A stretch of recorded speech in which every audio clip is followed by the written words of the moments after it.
వేదిక టీవీ ప్రేక్షకులకు స్వాగతం. ప్రస్తుతం మనం ఉమ్మడి వరంగల్ జిల్లాలో ఇక్కడ నిరుద్యోగులు ప్రజలు రేవంత్ రెడ్డి పాలనపై వాళ్ళ అభిప్రాయం ఏంటో తెలుసుకునే ప్రయత్నం చేద్దాం. నమస్కారం అండి. నమస్తే అండి. మీ పేరు? ఎస్కే షరీఫ్, మాది బుధరావుపేట, నర్సంపేట నియోజకవర్గం. మన రేవంత్ రెడ్డి పాలన ఎట్లా ఉన్నదండి? రేవంత్ రెడ్డి గారి గౌరవ ముఖ్యమంత్రి గారి పాలన చాలా బాగుంది.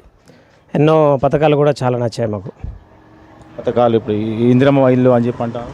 ఇందిరమ్మ పథకాలు ఇంకా రాలేదు. మొన్ననే సర్వే కూడా జరగడం జరిగింది. దాని ద్వారా దీంట్లో నిరుపేదలనే తీసుకోవడం అనేది జరిగింది. గత ప్రభుత్వం బీఆర్ఎస్ పాలనలో ఎవరికి కూడా డబుల్ బెడ్రూమ్లు ఎవరికి రాలేదు. దానివల్ల ఎవరికి లాభాలు జరగలేదు.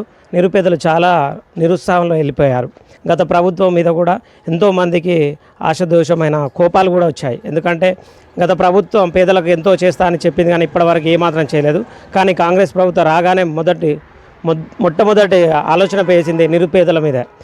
ఇల్లు లేని వాళ్లకు, ముఖ్యంగా నిరుపేదలకు ఫస్ట్ లిస్టులో పేదవారికి ఇల్లు రావాలని గౌరవ ముఖ్యమంత్రి గారు ఈ పథకాన్ని ప్రవేశపెట్టడం జరిగింది. అతి త్వరలో ఈ పేర్లు కూడా రావడం జరుగుతుంది.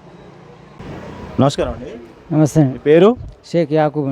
రేవంత్ రెడ్డి పాలన ఎట్లున్నదండి? రేవంత్ రెడ్డి పాలన బాగానే ఉందండి.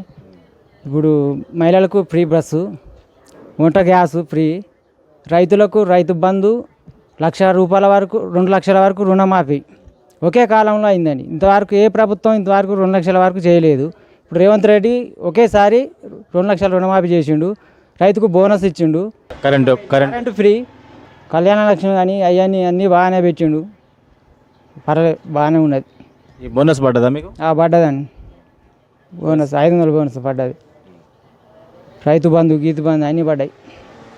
ఎట్లా ఉన్నదంటారు పాలన? పర్లేదు, 100% సక్సెస్.